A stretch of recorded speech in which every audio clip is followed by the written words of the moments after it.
లోపల వీడియో చూడగానే నువ్వైతే ఆగలేదండి. ఆయన కొంచెం మత్స్యత్వం లేకుండా మాట్లాడినట్టు అనిపించింది మాకైతే. ఆయన పెట్టే పేర్లకి ఆయనకి మాకు సంబంధం అయితే అంటే పార్టీలో ఆయనకి ఇంకేం చేయాలి అర్థం కాక పేర్లు పెట్టారు. మచిలీపట్నం, విజయవాడ, గుంటూరులో గన్ పెట్టారు. ఆ ఇంటికి గుంటూరులో కన్నా ఈయన కన్నా అర్థం లేదు. అది జగన్ లో కన్నా అది ఆయనకే తెలియాలి. అదైతే మనకి నచ్చలేదండి. అమరావతి బాగుంటది, అమరావతి మంచిది కూడా. జగన్ చేసి అవన్నీ విశ్వాసమైన మాటలు కాదు. మునుపు జగన్ గారు గెలవక ముందు రాజధాని అమరావతి అన్నారు, కానీ గెలిచిన తర్వాత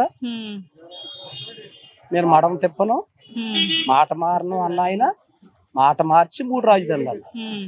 కాబట్టే ఇవాళ 11 సీట్లుగా ఆయన లోన్ అయిపోయారు.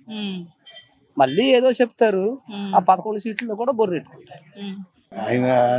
ఆయన మాట్లాడేది చాలా తప్పు విధంగా మాట్లాడుతున్నాడు. ఆయన అది కరెక్ట్ కాదు, అసలు కరెక్ట్ కాదు. ఎందుకంటే మనకంటూ స్టేట్ కి ఒక హెడ్ క్వార్టర్ అంటూ ఉండాలి అనేటువంటి అభిప్రాయం ఆయనకి రాలా, ఇప్పటికి రాలా. ఆయన అభిప్రాయం కరెక్ట్ కాదు. కూటమి ఇది అభిప్రాయం నంబర్ 1 ఎక్సలెంట్. మీరు వ్యతిరేకిస్తున్నారా? పక్కా వ్యతిరేకిస్తాను. ఎందుకంటే మనకంటూ కావాలి కదా, క్యాపిటల్ లేకుండా ఎలా ఉంటాం మనం? అదే జగన్ ఏమన్నారంటే మావి మూర్ఖుడు